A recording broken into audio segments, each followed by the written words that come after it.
Tuyên phăng phăng Không. này tranh mò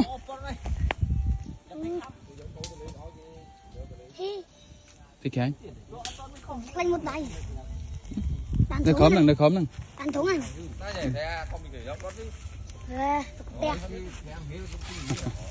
chị bộ một cái bệnh ấy chụp đi ấy Xin tay bán xin tay.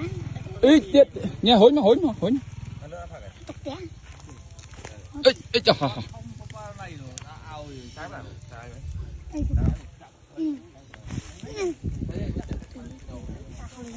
tiệt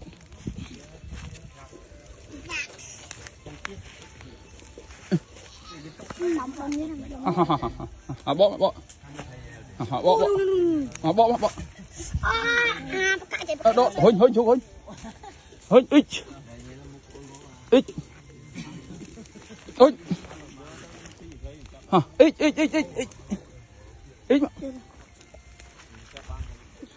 mà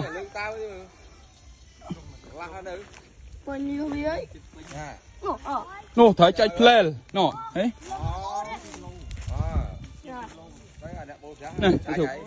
này xúc này thôi vậy đại đấy không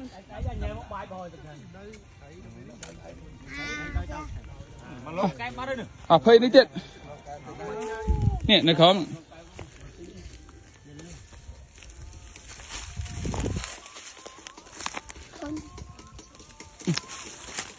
hai tiếng nè tiếng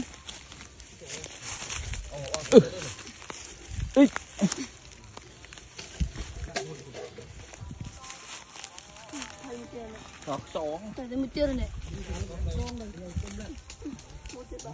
Này là một tiêu này nhỉ? nè